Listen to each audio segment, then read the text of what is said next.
Halo, halo. Mamy przed sobą drugą prezentację.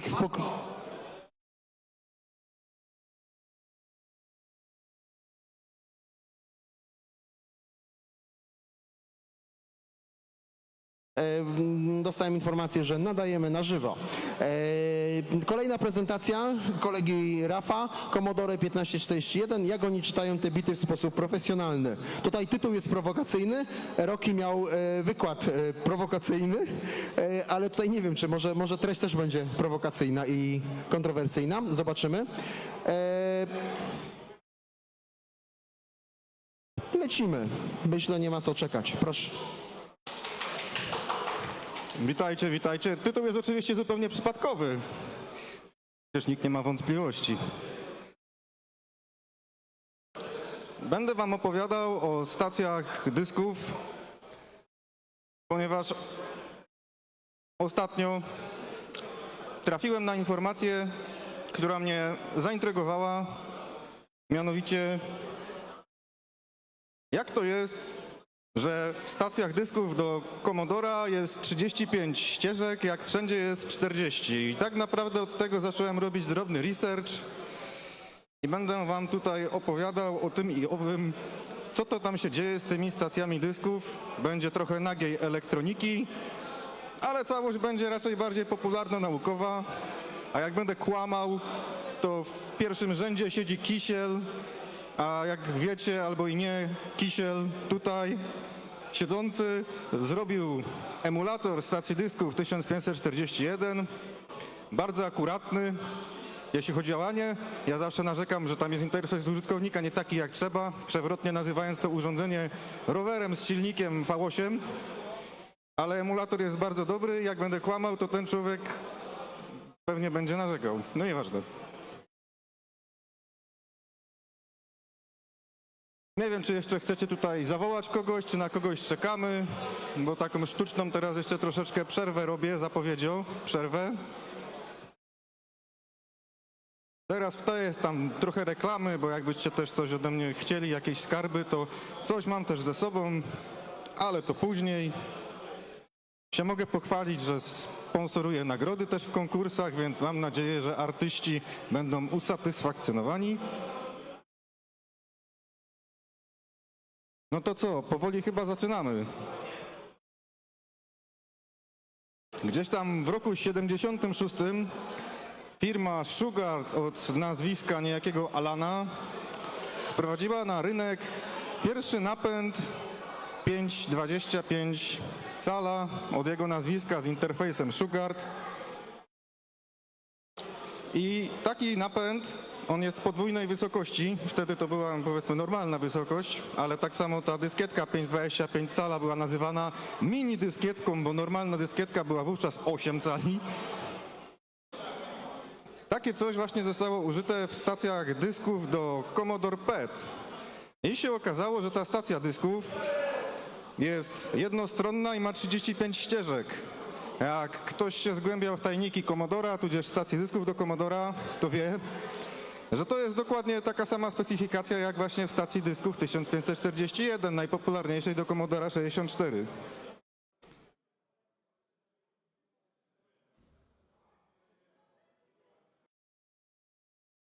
Ogólnie rzecz biorąc, zapis na tych dyskietkach umożliwiał uzyskanie 80 KB standardowo, modulacja FM wtedy była, czyli tak naprawdę z danymi był zegar, przez to gęstość była tak jakby o połowę niższa, ale ponieważ w Commodorze nie używali tego kontrolera, który był tak jakby dołączony, bo tutaj jest fotografia jest tego napędu z płytką kontrolera. Tak naprawdę Commodore zamawiał sam napęd, a kontroler już mieli własny. I kodowanie danych na dyskietkach też mieli własne, czyli GCR. Na każde 4 bity był po prostu specjalny kod 5-bitowy.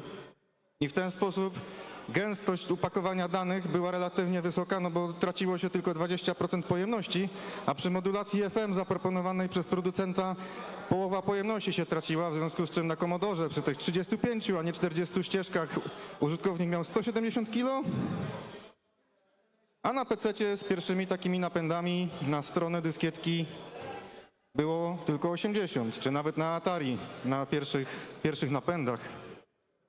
A zaliż w Atari było FM ponoć. No, żeby nie było tylko smutnych wykresów, to ten napęd właśnie wysoki w stacji dysków komodorowskiej wyglądał sobie tak. Cała seria była tego typu napędów, gdzie tam były te napędy jednostronne, dwustronne, podwójnej gęstości, poczwórnej gęstości.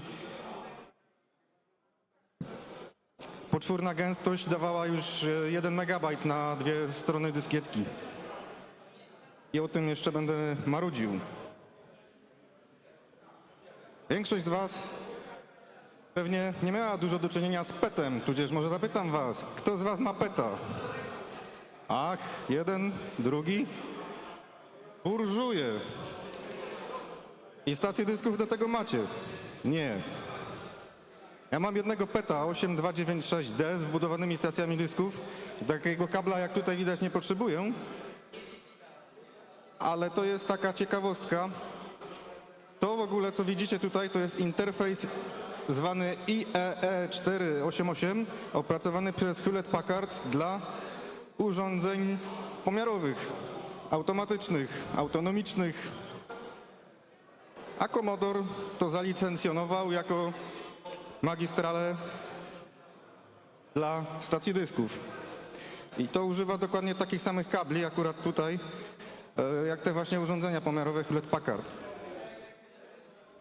No ale ponieważ trzeba było to utanić dla tańszych komputerów jak VIC-20 i Commodore 64, to zaczęli kombinować, żeby zrobić magistralę szeregową. O tej magistrali szeregowej za chwilę. Tutaj macie tą znowu dużą stację. Inny model, ale obudowa jest ta sama, nieważne. PET obok, a u góry leży stacja, która wygląda na pierwszy rzut oka dokładnie tak, jak to, co wam tutaj położyłem, ale to jest ostatnia inkarnacja stacji dysków 2031, która ma mniej więcej takie parametry jak 1541, ale jest na ten port równoległy dla PET-ów. Ona sobie wygląda z tyłu tak. A na dole tutaj macie pierwszą inkarnację z tym wysokim napędem. Prehistoria. Ja takiego napędu, szczerze mówiąc, na oczy nie widziałem. Tego dużego, bo taki mały zdarzyło się. Ogólnie rzecz biorąc, ta stacja dysków LP 2031 LP, czyli low profile, mała, różni się właściwie tylko interfejsem względem tego, co tutaj leży.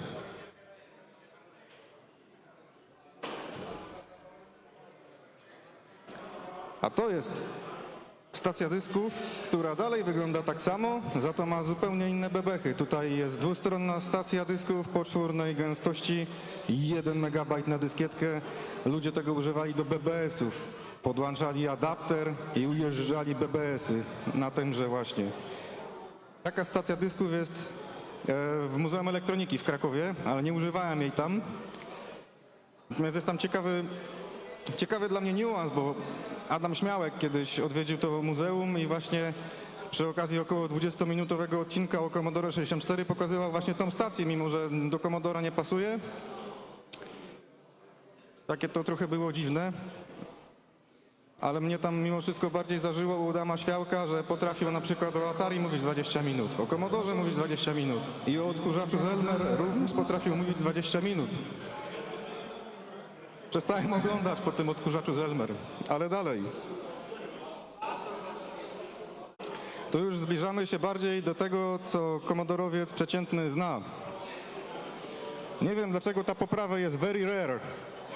Bardzo rzadka, nie wnikałem. Ale po tym wstępie do prehistorii, do PET-ów, do tego łącza równoległego, wjeżdżamy w stację dysków 1540. Zakładam, że na oczy to takiej nie widzieliście. To jest stacja dysków wypuszczona do VIC-20 w kolorze VIC-20.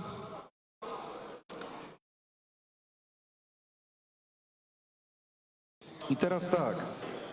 Ona różni się od 1541 tylko kolorem i połówką ROMu. Tutaj mógłbym też w sumie nawiązać do różnicy między 2031 a 1541, że tam też tak naprawdę tylko połówka ROMu jest inna. I do rzeczy.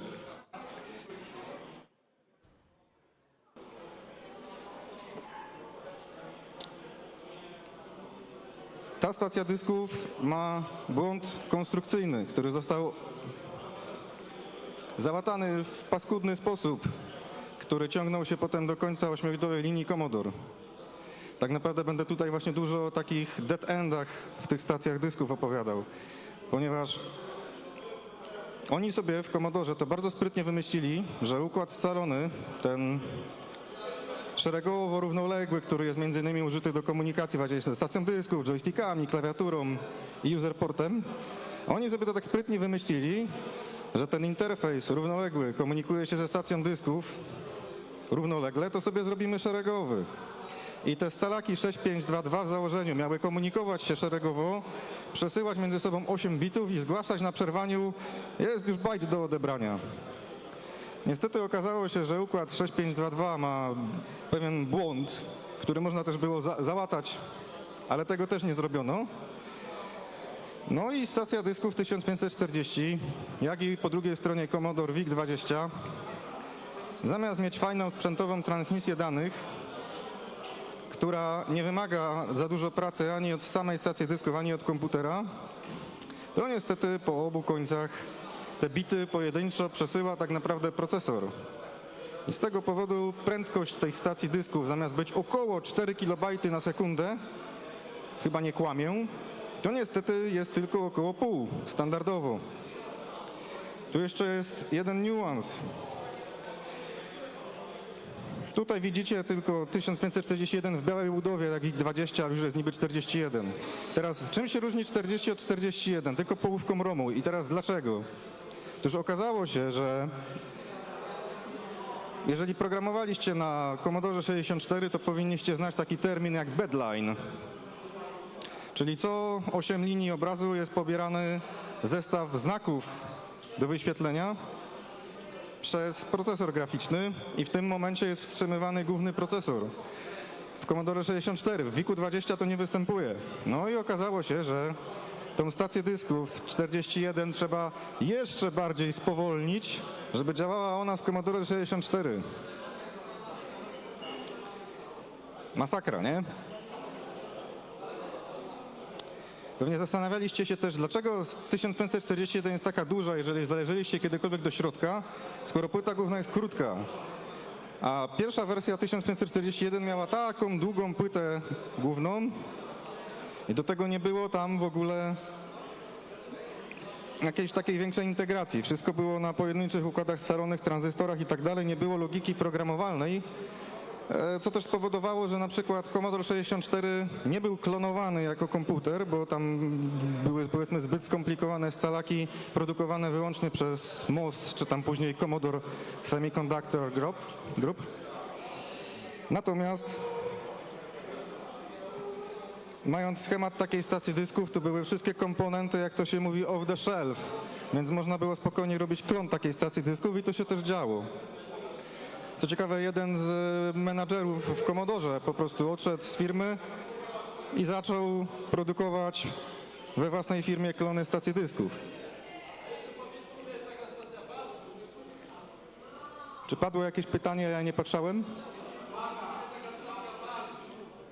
9 kilo zdaje się taka stacja dysków waży, głównie dlatego, że tam w środku jest transformator. Jest kawał miedzi, zresztą można podejść i zmacać. Bo ta druga wersja jest już leciutka, tam nie ma zasilacza w środku, ale ta pierwsza wersja ma kawał miedzianego transformatora. Jak już jesteśmy przy tej właśnie stacji z transformatorem, to kiedyś udało mi się na pchlim targu kupić wybebeszoną 1570 bez obudowy i właśnie bez transformatora. Podejrzewam, że złomiarze wiedzieli lepiej, co zrobić z tym transformatorem, a reszta poszła na pchli targ. Także dług technologiczny jest wam pewnie znany głównie w kontekście produkcji oprogramowania, ale Commodore tutaj sobie robił właśnie dług technologiczny, że nie zmieniali po prostu w trakcie, nie wprowadzali ulepszonych tych stacji dysków, a jednocześnie już gdzieś w tym momencie, jak jest ta stacja dysków, to jest stacja dysków do Commodore 64C, który został wydany w 1986 roku. Widzicie, że płyta główna już jest malutka, jest wyższy stopień integracji. A oni dalej tłuką to samo. Te stacje dysków nie są w żaden sposób ulepszane. Pojawiają się fast loadery, które na koniec już po prostu powodują, że użycie innej stacji dysków albo emulatora, który musi być bardzo zgodny z tą stacją dysków, włącznie z emulowaniem różnych dziwnych rzeczy, no nie da się już bez tego obejść. To zostało ukamienowane. W Atari nie dość, że Magistrala CEO jest bardzo fajna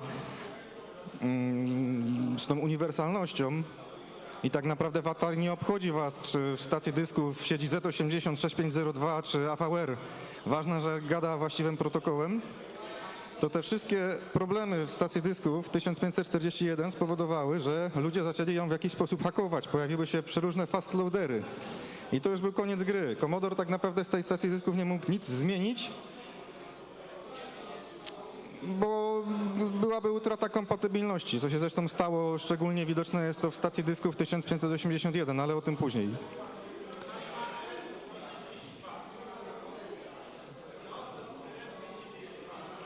Owszem, CEO to jest RS-232, dlatego wystarczy mieć na przykład mostek USB RS-232, żeby emulować na PC stację dysków. To zostało bardzo fajnie pomyślane, już mniejsza o protokół fizycznie RS-232, ale przede wszystkim w systemie operacyjnym jest w Atari bardzo fajnie to pomyślane. Bo kompatybilność do przodu jest tak jakby pomyślana, aż absurdalnie wręcz. Natomiast tak, ta stacja dysków ma jedną cechę, która w całej tej serii 1541 pojawiła się tylko w tym modelu, ani wcześniej, ani później, czyli bo ostatni przedstawiciel serii tutaj leży u góry. Mianowicie ta stacja dysków ma sensor ścieżki zerowej. Ta stacja, bo wiecie, te stacje dysków są znane z tego, że jak był powiedzmy błąd odczytu, czy się zaczynało formatowanie, stacja się gdzieś tam zgubiła, leciała na ścieżkę 0 i było takie straszne trzaskanie. Ten konkretny podmodel nie ma tego feature'u. On po prostu idzie do ścieżki 0 i tam jest czujnik optyczny i ona się zatrzymuje. To jest efekt uboczny tego, że mniej więcej w tym czasie Commodore pracował nad stacjami dysków 1570 oraz 71 dla Commodora 128. Ale w międzyczasie była jeszcze nieudana seria Commodore 264, czyli Commodore 16, 116 i plus 4. I ponieważ ten komputer był totalnie pogmatwany, choćby z tymi gniazdami mini-DIN do joysticków czy magnetofonu, to nie mogło zabraknąć równie powalonej stacji dysków, która podłączała się do portu kartridża, a układy scalone w środku były charakterystyczne wyłącznie dla niej, w związku z czym naprawianie tej stacji dysków jest bardzo ciężkie, bo nie ma skąd w ogóle części brać, jak już się zepsuje. A do tego jeszcze z niewiadomego powodu ta stacja po prostu, jej obudowa pęka od patrzenia. Te szare potrafią pęknąć, jak się tym oczywiście rzuci, ale te pękają od patrzenia. Mam taką jedną stację dysków, oczywiście połowa obudowy poszła do kosza i jakoś tam przeadaptowałem od tej 41. Tutaj też jest taka malutka płyta główna. Tutaj widać też ten kartridż. Kartridż jest w ogóle przelotowy. Można takie stacje podłączyć dwie i wiecie, możecie mieć taki idiotyczny pociąg. Jedna stacja dysków, druga stacja dysków i do tego jeszcze kartridż. Jest to bardzo dziwne rozwiązanie. Swoją drogą teraz dopiero zobaczyłem na tym zdjęciu, że jest dość duża różnica odcienia pomiędzy górą a dołem tej stacji dysków. Kto wie, czy to też nie jest pomalowana 41 w połowie.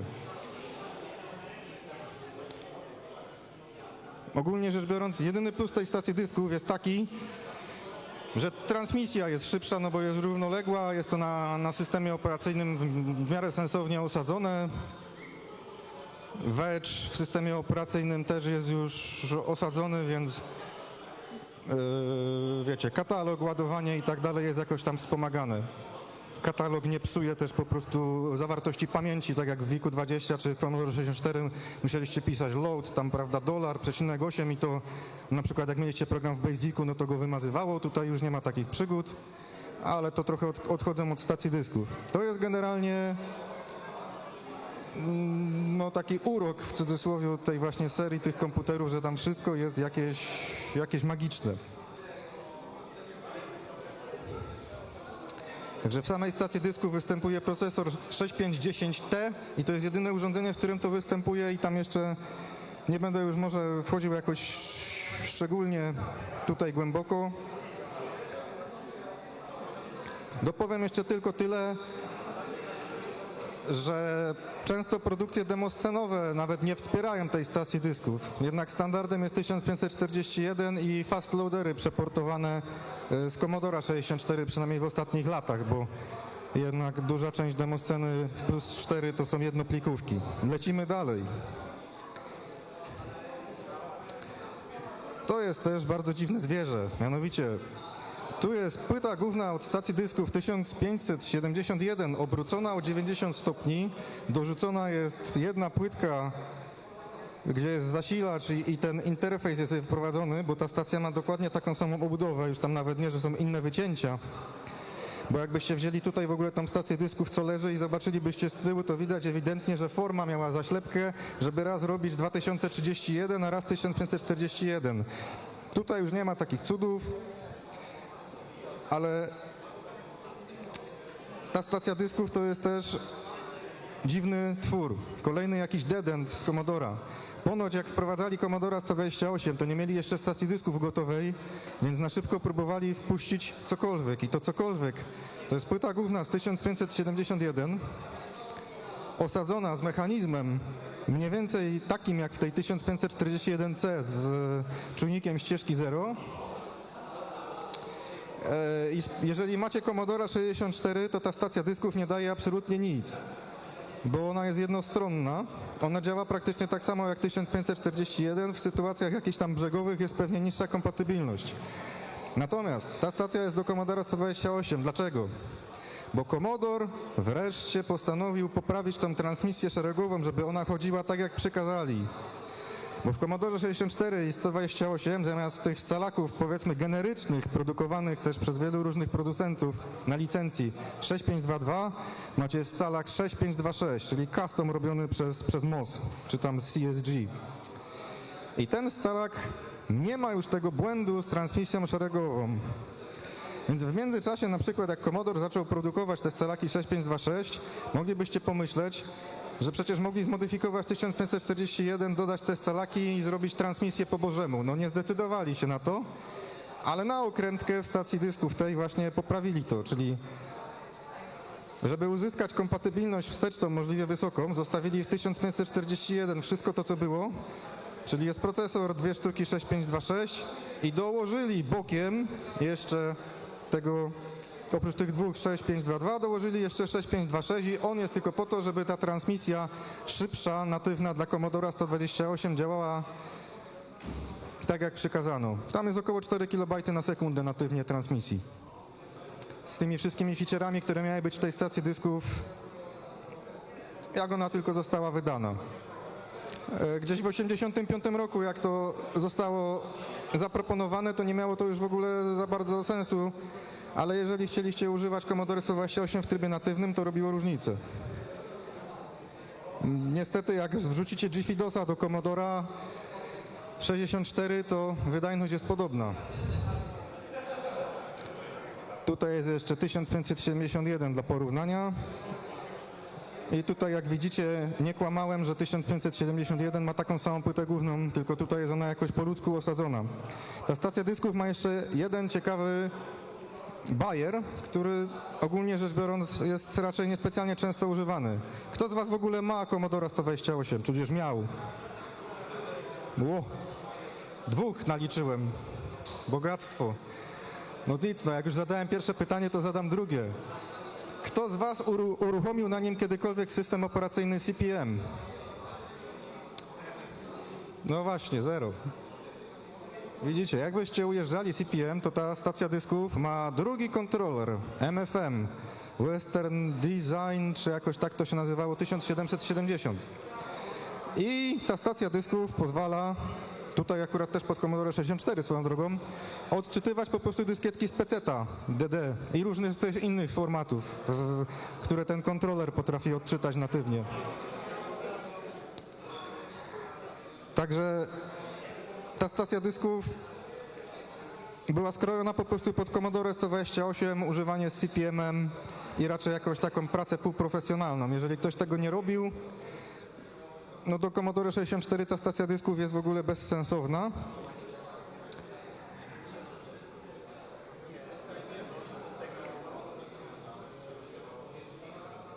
Ogólnie tak. No, jeszcze nie powiedziałem tylko jednej rzeczy, mianowicie ta stacja dysków od 1570 oprócz zupełnie innej obudowy różni się tym, że 1571 ma dwie głowice. Ta stacja jest dwustronna i w związku z tym jest parę różnych dziwnych trybów pracy. Ale może nie będę tutaj wchodził w szczegóły, bo ogólnie tylko powiem tak, że można uzyskać tak jakby liniowo dyskietkę 340 kg dwustronną lub logicznie dwie dyskietki 1541. Tylko pod drugą głowicą tak jakby się dyskietka w drugą stronę wtedy obraca, więc ona jest nieczytelna potem jak ją obrócicie. Jedną stronę jest czytelna w 1541, a w drugą stronę nie. Bo tak jakby dyskietka się w drugą stronę kręciła. Tutaj jest Commodore 128 DCR. Możecie zapytać, po jaką cholerę, skoro mówimy o stacjach dysków. Ale w Commodore 128 DCR taki myk zrobili, że osadzili komputer i stację dysków na jednej płycie głównej i zunifikowali dwa układy scalone, niby celem potanienia, a więcej z tego było kłopotów z kompatybilnością niż jakiegokolwiek zysku, bo tutaj macham myszką, jest właśnie układ scalony, który zawiera w sobie dwa inne, czyli tego do MFM Western Design i ten komunikacyjny 6526. Commodore prawdopodobnie planował wypuszczenie też takiej stacji zupdate'owanej standalone, ale najwyraźniej popyt na to był zbyt mały i to trafiło tylko do Commodore 128 DCR. Bardziej ciekawostka.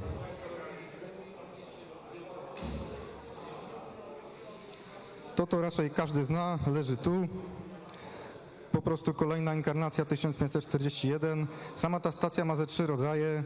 Fronty są ze 3 rodzaje, tego na pierwszy rzut oka nie widać, ale tam też ileś rewizji płyt głównych było i ileś tam różnych frontów w zależności od typu mechanizmu. To zresztą zdarzało się też w tych starszych stacjach, tylko tam było wycięcie i to było tak jakby mniejszy problem był też, jak chcieliście takie stacje na przykład ponaprawiać, poskładać z kilku. Tutaj nie ma już tego czujnika ścieżki 0, który był w starszej wersji. Jest większa integracja jeszcze po prostu układów scalonych. No, część tam na przykład układów scalonych została zastąpiona jakimś wzmacniaczem. Nie ma się tu za bardzo nad czym rozwodzić. Lecimy dalej. Ma ktoś 1581? Ach, burżuj ma dwie? Oryginały czy klona masz? Kurde. Ale nerki masz też obie. Okej. No, Stefan się przyznał, że ma 2581 w boksie takie, no kurde. Szacun. To jest stacja dysków, która była właśnie z tych powodów, które podałem wcześniej odnośnie kompatybilności, totalną pomyłką, bo sama stacja dysków była ok, właśnie do Commodore 128 i do CP/M. Do tego to było stworzone perfekcyjnie. Kompatybilność po programistycznemu mówiąc API, Application Programming Interface, była perfekcyjna. To korzystało w ogóle z napędu dyskietek z przyciskiem z Amigi 500. Kontroler był ten sam co w 1571, ten dodatkowy do MFM. Już nie kombinowali, że robili własne kontrolery na 6502 oprogramowane, tylko jest dedykowany, w związku z czym jest normalne złącze na normalne stacje dysków. Można też, tak jak w Amidze, Goteka zamontować, czy użyć przezworkowanego napędu z peceta, tak wszystko zaskakująco po bożemu. Tylko w czym był problem?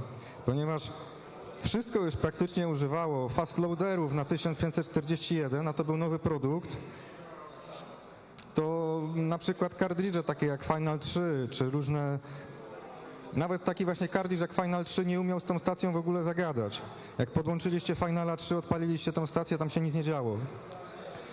Mam nadzieję, że nie mylę tego z Action Replay. No w każdym razie były problemy z kompatybilnością takie, że to się właściwie nadawało tylko jako taki magazyn danych. W dzisiejszych czasach to wiecie, SD2IC to chociaż jakieś wspiera protokoły szybkiego ładowania i tak dalej. Tutaj nie ma nic takiego. No i ta stacja dysków ani nie była popularna, ani nie była za bardzo też kopiowana właśnie z tego powodu, że żeby mieć ten szybki protokół transmisji dla Commodora 128, to w tej stacji dysków zastosowano układ 6526.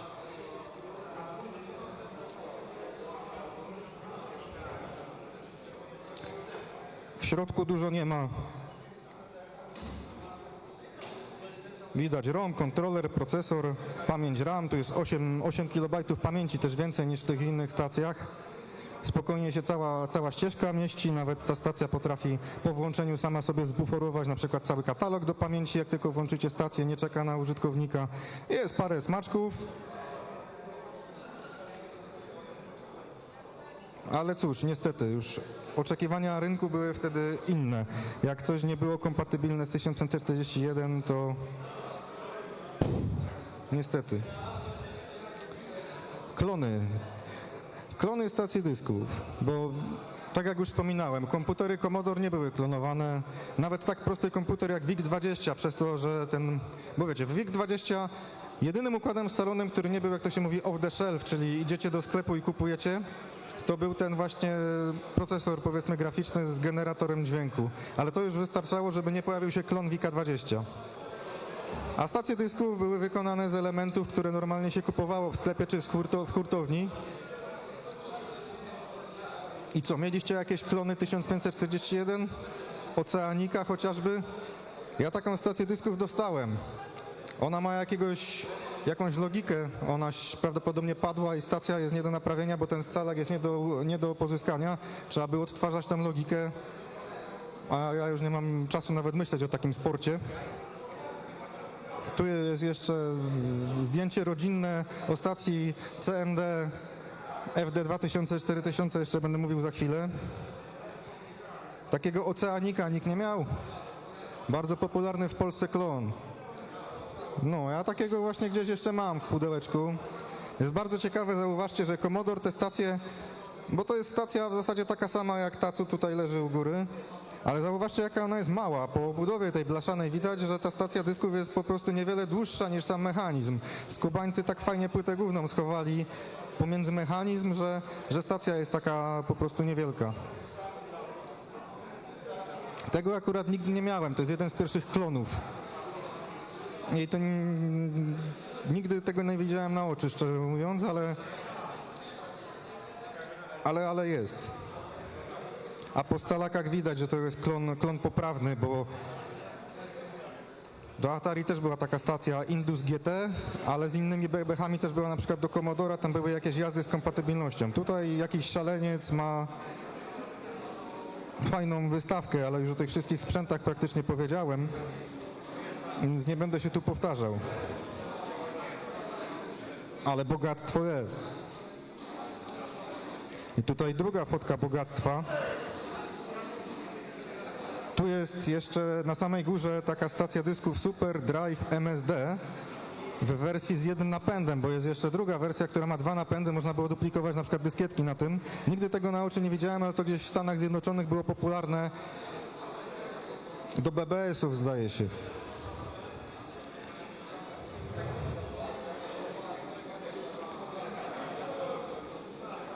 Jeszcze przed całą prelekcją zostałem zapytany o niblery. No bo jakoś tam z tych dyskietek trzeba dane archiwizować, nie? Próbował ktoś z was kiedykolwiek kopiować zabezpieczone gry?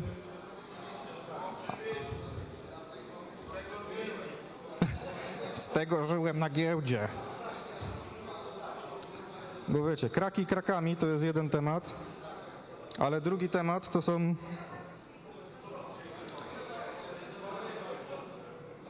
po prostu gry, które mają zabezpieczenia, na przykład pouszkadzane sektory i chcielibyście tą dyskietkę zduplikować, jakoś odtworzyć.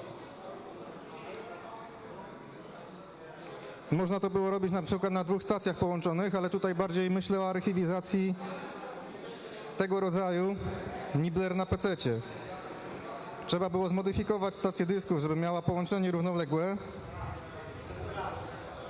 Kablem szeregowym wysyłaliście polecenia do stacji dysków, a dane odbieraliście równolegle przez port LPT. Do tej pory jest takie narzędzie rozwijane, jak jeszcze przed chwilą sprawdziłem, nawet jest jakieś wydanie tegoroczne.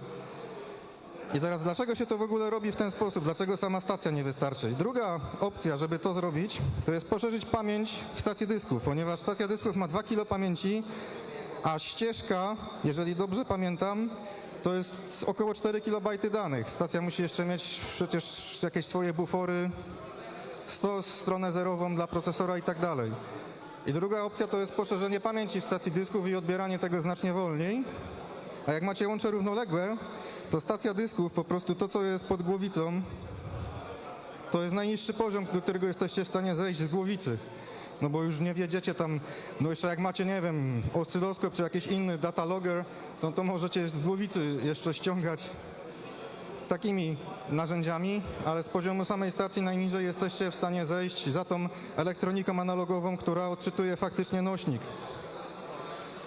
I w ten sposób odczytujecie po prostu powierzchnię zapisaną tymi bitami zakodowanymi GCR, to co mówiłem na jednym z pierwszych slajdów. To co tam macie 4 bity zamienione na 5, celem też tam korekty danych, znaczy może nie korekty danych, ale jakiekolwiek tam zabezpieczenie zapisu, tak? Redundancja lekka. I w ten sposób można faktycznie oryginalne gry zrzucać na komputer i jak zamontujecie obraz G64, możecie potem też po prostu oryginalne obrazy gier faktycznie odpalać. Kisiel jak robił ten swój emulator, to pamiętam, że ludzie go strasznie męczyli, żeby to zaimplementował. Nie ma pamięci. A to może powiedz 2 zdania do mikrofonu. No dobra, to dalej. Jedziemy.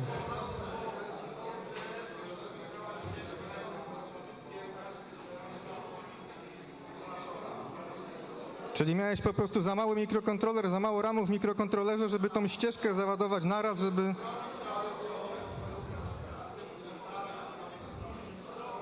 Okej.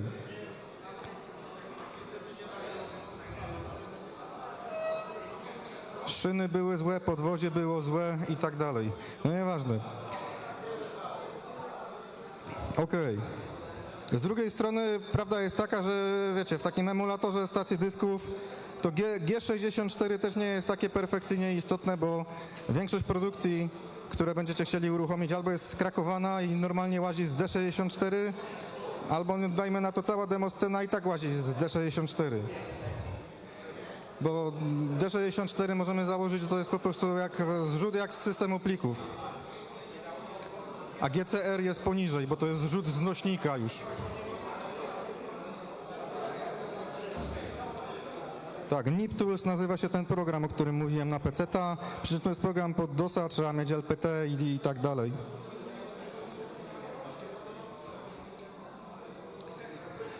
No i teraz stacja dysków CMD 2000.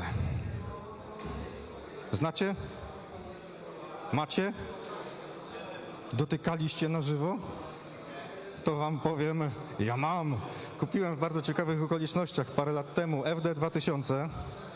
Taka sytuacja, że około 98 roku jakiś scener, nie pamiętam ksywy niestety, z okolicy Gorzowa czy Szczecina,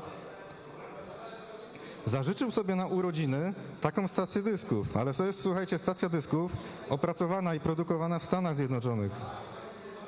I teraz to poszło w taki sposób trochę jak za PRL-u, słuchajcie. On miał ciotkę w Niemczech. Ciotka w Niemczech to kupiła w Stanach, ściągnęła to do Niemiec i mu to po prostu przywiozła. Historia XPRL-u, a to się działo gdzieś tak koło 98-99 roku. Ja to wnioskuję po prostu kodach, date codach, które są na układach scalonych w tej stacji dysków. No i wiecie, trzymam jak trofeum i nie używam oczywiście, bo po co, nie? Ale to jest stacja, powiem wam, kozak. Jakbyście faktycznie robili coś na prawdziwym Commodorze, ma na przykład przełącznik, że zmieniacie sobie numer urządzenia w locie 8.9, partycje. Swoją drogą 1581 też obsługuje partycje. Można tam na przykład zakładać partycje, które są logicznie takie jak dla stacji dysków 1541, ale to daje zbyt niską kompatybilność, żeby z tego na przykład gry uruchamiać. Ta stacja dysków przede wszystkim jest gęsta. Model 2000 jest gęsty i ona ma tutaj, widzicie, wolne miejsce na scalaka, bo jest jeden scalak osadzony, drugi nie. Ja mam części na klona takiej stacji dysków, tylko zawsze brakowało jakiejkolwiek motywacji, tudzież jakiegoś grubszego sensu, żeby ten temat w ogóle ruszyć. I słuchajcie, jeden taki układ scalony jak tutaj jest w tej konkretnej stacji dysków, udało mi się w Katowicach kupić przypadkiem. I też leży oczywiście, ale części na klona czekają. Nie? Ta stacja dysków ma 32 kg RAMu, 32 kg ROMu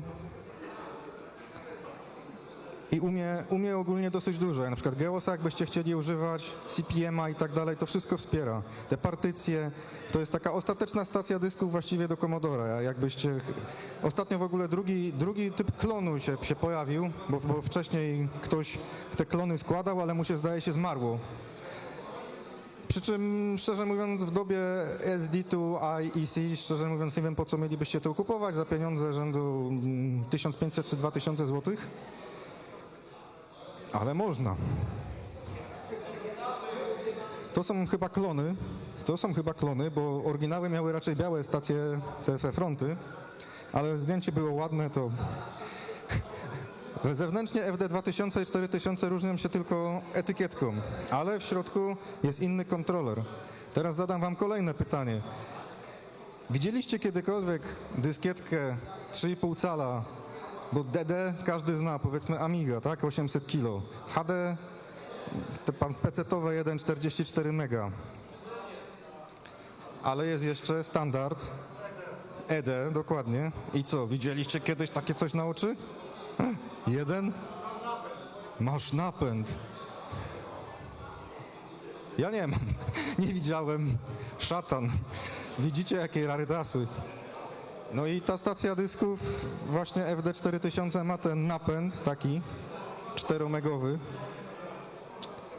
I jakbyście jakimś cudem zdobyli do tego dyskietki, no to wow, 4 megabajty. To się różni właściwie tylko tym, że jest inny kontroler. Nie wnikałem nigdy, dlaczego jest inny kontroler, ale wiecie, płytka jest ta sama, są dwa chipy. Jeden chip obsługuje 2 mega, drugi 4 mega. Tego rarytasa już nie mam. Natomiast podobno kilka osób ma w Polsce te stacje dysków, jedną bądź drugą. No ale ja jestem niewierny Tomasz i na żywo nie widziałem.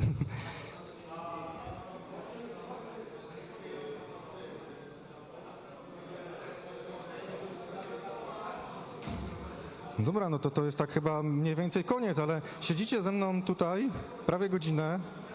Ja bym o tym jeszcze mógł opowiadać, bo ja to robię, wiecie, dość mocno spontanicznie. Jak macie jeszcze jakieś pytania albo o czymś nie powiedziałem, a mam merytoryczną wiedzę,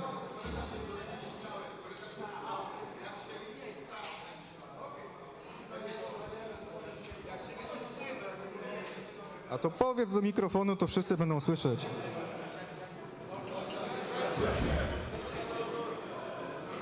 Pytanie do prowadzącego. W takim układzie, jak to się wykorzystuje, jak programuje się tę stację, bo wiemy dobrze ze sceny atorowskiej, że to działa jak prawie, że drugi komputer. Jakiś trzymasz mikrofon do gówno, nie? Tak, znaczy zgaduję, że zapytałeś, jak się programuje tą stację dysku, w sensie jak się do niej wysyła, żeby ona tam coś tam kod uruchomiła. to ładujesz jej dane do RAMu, powiedzmy tam, gdzie są bufory, no bo ta stacja ma... Ona mniej więcej sobie działa na 1 kilobajcie RAMu, a drugi kilobajt RAMu to jest bufor na 4 sektory, jeżeli dobrze pamiętam. Kisiel potwierdza czy nie? Potwierdza. Dobrze, pamiętam. Okej. No i...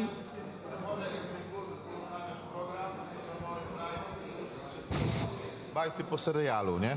Na tym to polegało, że każdy fastloader najpierw wrzuca dane do pamięci standardowym protokołem, a potem uruchamiasz tę procedurę kolejnym rozkazem i dlatego działają fastloadery. To jest standardowy program, to jest normalny kod, który może robić wszystko. Masz 2 kilobajty pamięci i w tych 2 kilobajtach możesz robić na przykład demo, które wyświetla obraz na ekranie, jest odtwarzane ze stacji dysku. No I tam jest po prostu hardware'owo zrobiony wyrzut czegoś na ekran i widać, normalnie jest demo, nie? Można to sobie wygooglać, na YouTube jest. I goście robią różne cuda na stacji dysków, na liczenie wektorów i tak dalej. Da się to zrobić, Wegi to robił na przykład. I to jest normalny drugi komputer, tak? I tyle. Znaczy, tak, to mówisz memory write, memory execute, to mógłbym dodać tyle, że po prostu w tej stacji dysków jest taki standardowy protokół komunikacyjny, bo ogólnie, czy nawet w ogóle na tej szynie szeregowej, nie? Bo to jest też trochę spuścizna po tym, co mówiłem na początku, że to jest ten interfejs do tych urządzeń pomiarowych. Na przykład to, że masz urządzenia o numerach od 0 do 31, to nie był wymysł Commodora, tylko to jest wymysł HPK na tą magistralę. Gadasz do tego urządzenia, wysyłasz mu tam polecenia, jest ten kanał komunikacyjny, bo tak jakby DOS jest osadzony w Commodorze, nie w komputerze, tylko w stacji dysków. Nie. Z Commodora polecenia tylko wysyłasz, a stacja już sama się pilnuje. I tutaj mogę też wtrącić taką ciekawostkę, bo byłem ostatnio na demoparty na Węgrzech i oni tam mieli taki komputer Primo. To było mniej więcej coś takiego jak u nas Meritum czy Elvro 800. Tylko że o ile Meritum był klonem TRS-80, a Elvro był klonem Spectruma, to tam to było zupełnie ich oryginalną konstrukcją. Było to może trochę podobne do ZX80 czy ZX81, ale nie było z rzynką. Chodziło też na Z80. To tak tylko zagajam temat. Wyobraźcie sobie, że zrobili komputer, który współpracuje ze stacją dysków Commodora właśnie. I jeszcze najśmieszniejsze jest to, że w całym komputerze są same gniazda DIN5, taki ruski standard. Jeżeli interesowaliście się ruskimi komputerami, to jest bardzo częste, że tam wszystko jest na DINach 5 i trzeba być bardzo uważnym, żeby się nie pomylić, bo wszystko do siebie pasuje, nie? Znaczy się, da się wetknąć, może nie, że pasuje. No i w związku z tym taki właśnie bajer, że ten komputer to nawet nie wiedział, co to jest ta stacja dysków, a przez to, że ta stacja dysków jest samodzielnym komputerem z własnym DOS-em, wysyła się mu polecenia i po prostu cokolwiek może z nim gadać. Jest jakiś instrument muzyczny, w sumie to zapomniałem sprawdzić jaki, bo kurde, Czesław Niemen miał jakiś instrument muzyczny i zapomniało mi się jaki, do którego też się podłączało stację dysków 1541 jako storage. Nie pamiętam, czy to był jakiś coś w stylu sekwencera MIDI, czy sampler, coś takiego. Takich urządzeń jest prawdopodobnie więcej, ponieważ ta stacja dysków była bardzo prosta, ten protokół transmisji poleceń do niej był bardzo prosty i takich urządzeń, które używały to jako pamięć masowa jest prawdopodobnie więcej. Tylko nie wypłynęły jeszcze, bo to pewnie jakaś nisza. Także są te polecenia memory write, którymi się do bufora, czy tam do tej pamięci w stacji dysków wypycha bajty, tak jak to powiedział Kisiel, no i potem jest kolejne właśnie polecenie memory execute, gdzie tam od jakiegoś adresu każecie tej stacji dysków wykonywać program i czy to będzie fast loader, czy jakieś cuda, co ostatnio wypłynęły, że właśnie na podobnej zasadzie jak ZX80 bądź ZX81 jest generowany obraz przez procesor. Jeszcze w międzyczasie jest głowica w stacji dysków ruszana tak szybko, że po prostu gra muzykę, tak? Takie cuda.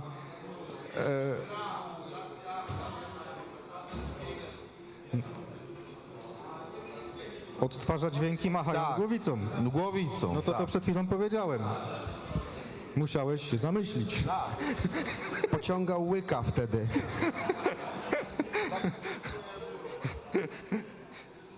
Ja to chyba nawet uruchamiałem tutaj na tym emulatorze Pi 1541 z 3 lata temu. Tak mi się wydaje, że chcieliśmy sprawdzić, czy Pi 1541 jest aż tak bardzo kompatybilne. Nie wiem, czy wystarczająco odpowiedziałem na to pytanie, czy nie powiedziałem za dużo, ale jeżeli są jeszcze jakieś pytania, to proszę, no chyba, że dyrektor prowadzący mówi dość. Są pytania? Chciałem. Dobrze, to dziękujemy Ci bardzo. Również dziękuję, mam nadzieję, że się podobało. Myślę, że się podobało. Nie widziałem, co w internecie, czy też płonie. Chciałem Ci podziękować. Tradycyjne podziękowanie dla naszego kolegi Yoshitaki. Och, dziękuję bardzo. Proszę, to jest chyba jeden z panów, który nam przesyła te... Tak. Wygląda jak Sobiesław Zasada i to pewnie Nie, to... A tak, zasada. jeszcze jak Yoshitaka, to Tak, to tam są... To mówi, tam że są to może koneksje. być to. Tak, tam są Dobra, koneksje. dziękujemy. Słuchajcie, chwilka przerwy. Przy okazji fajnie byłoby, gdyby... fajnie. Potrzebujemy uczestników konkursu. Kto chciałby się spocić? Możemy zastopować tego streama, ja będę jak gdyby zbierał ludzi.